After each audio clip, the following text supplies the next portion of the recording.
આજની વાર્તા ચારિત્ર વિના ગમે તેટલી સંપત્તિ એ માત્ર ને માત્ર ખંડેર છે.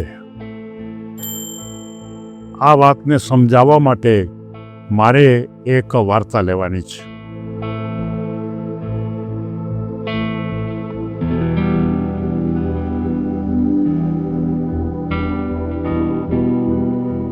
કોઈ એક ગામમાં બહુ મોટો ઉદ્યોગપતિ વિજય, ઘણા બધા બિઝનેસો હતા. એની નીચે અનેક માણસો પોતાની ફેક્ટરીઓમાં અન્ય જગ્યાએ કામ કરતા હતા. પોતાનો બંગલો પણ મહેલ જેવો હતો અને સાથોસાથ બંગલાની અંદર જે સગવડતાઓ હતી એ પણ બહુ વધારે ખૂબ સારી હતી. પોતાની પાસે કારના ઢગલો હતો, સારામાં સારી ઊંચી કિંમતની કાર હતી અને સમાજમાં આ વિજયની છાપ પણ બહુ સારી હતી. કારણ કે આપણા સમાજની અંદર એક એવા પ્રકારની હવા છે કે બહુ પૈસાદાર માણસો હોય એને મોટે ભાગે બધા સન્માન આપતા હોય છે. કોઈ સભામાં પણ મુખ્ય મહેમાન તરીકે બોલાવતા હોય છે, પણ એની અંદરની પ્રવૃત્તિ શું છે એ બહુ ઓછાને ખબર હોય છે. અને આ વિજય પણ ખરેખર એ જે દેખાતો હતો એ પ્રકારે નહોતો. પોતાની પાસે પૈસા ઘણા, વાતોચીતો સારી કરી શકે, પણ પોતાના જે કામ કરતા માણસો એને પૂરો પગાર આપે નહીં, કોઈ સગવડતા આપે નહીં, રજા પણ આપે નહીં અને એનું શોષણ બહુ કરે. એકદમ ચારિત્રની દૃષ્ટિએ, એટલે કે ક્યારેક એ ફેક્ટરીમાં કામ કરતી બહેનો છે એના ચારિત્રનો પણ એ ઉપયોગ કરે અને આ રીતે એના જીવનની અંદર સંપૂર્ણપણે બધી જ પ્રક્રિયાઓ ચારિત્રહીન હતી. પણ કોઈને ખબર નહોતી. પણ ધીમે ધીમે ખબર પડી કે એક વખત એના એક ફેક્ટરીની અંદર એક માણસ માંદો પડે છે. એ ઘણા વર્ષથી કામ કરતો હતો.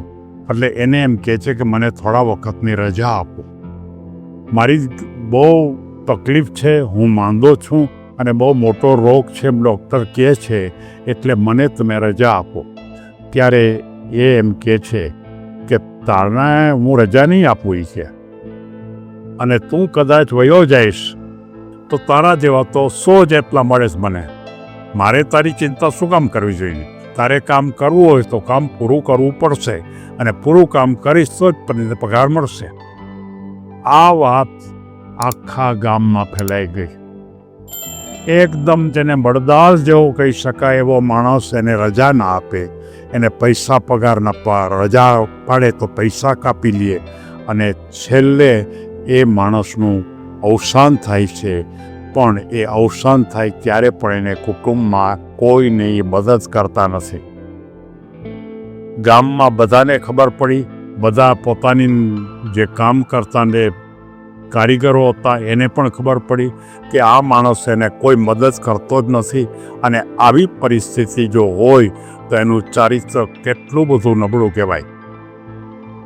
અને જેમ તપાસ કરતા ગયા, ગામના માણસો વધારે વિચારતા ગયા, એમ વિજય છે, વિજયનું ચારિત્ર એકદમ નબળું પુરવાર થયું.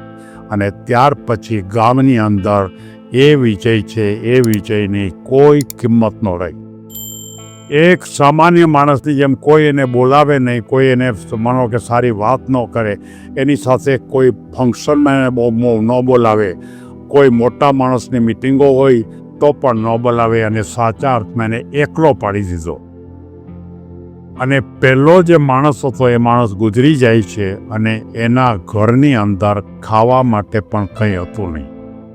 એક વખત એ વિજય જ્યારે બહાર ફરવા નીકળો ત્યારે એ માણસનું જે ઘર હતું એમાં એની પત્ની અને એના બાળકો ભૂખ્યા ટળવળતા હતા. એમ કહેતા હતા કે મને ખાવા આપો, મને ખાવા પડે. પત્ની ખાવા કેવી રીતે આપે? એની પાસે પૈસા તો હતા નહીં. અને એ દ્રશ્ય એને જોયું એટલે એના મનમાં પ્રશ્ન થયો કે મારે આવું ન કરવું જોઈએ. મારી પાસે આટલા બધા પૈસા છે, હું કેટલાક વાપરીશ અને આ તો દુઃખી છે. અને એણે તરત જ એના ઘરે જઈ અને એને અનાજ આપ્યું. એને એમ કીધું કે તમારા દીકરાને પડાવો, એના પૈસા પણ હું આપીશ, કારણ કે એના પિતા છે મારી ત્યાં કામ કરતા હતા અને એ મરી ગયા છે, તો મારી જવાબદારી છે અને એને છેલ્લે સુધી હું ભણાવીશ. અને આ રીતે એના જીવનની અંદર બહુ મોટું પરિવર્તન આવ્યું. અને જ્યારે ખોટા માણસને જ્યારે પરિવર્તન આવે છે ત્યારે પરિવર્તન, જેને આપણે એમ કહી શકાય કે વાલિયા લૂંટારામાંથી વાલ્મીક ઋષિ બની જાય છે, એમ આ વિજય છે એ પણ બહુ ઉત્તમ પ્રકારના વિજયસિંહ તરીકે સમગ્ર ગામમાં એની છાપ ઊભી થઈ. એના માટે એક સન્માનની ભૂમિકા પણ થઈ અને એમ થયું કે આપણા ગામની અંદર જે વિજયસિંહ જેવી વ્યક્તિ છે એ આપણા ગામની શોભા છે. અને એને આ ખરેખર માનવતાની ભૂમિકા ઉપર જ્યારે ખરેખર એને પગલું ભર્યું ત્યારે આ પરિસ્થિતિ બની. એટલે કે વિજયસિંહ એ સૌનો માનીતો બન્યો. સૌ એને સન્માન આપવા માંડ્યા અને એની પાસે કોઈને કોઈ પ્રકારની સલાહ લેવા માટે પણ જાય. યુવાનોને માર્ગદર્શન પણ આપે અને જેને આપણે એમ કહી શકાય કે સાચા સંત જેવી ભૂમિકા એને પ્રાપ્ત કરી. અને સમાજ એને ખરેખર આ રીતે એને સન્માન કર્યું.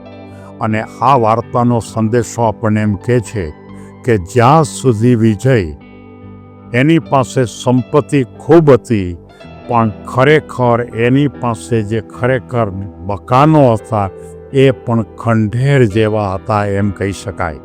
પણ જ્યારે ખરેખર એ વિજયસિંહ બને છે અને પોતાની પરિવર્તન કરે છે, પોતાના જીવનની અંદર માનવતાની ભૂમિકાને સ્વીકારે છે, ત્યારે સાચા અર્થમાં એ બધા જ એને મહાન વ્યક્તિ ગણે છે.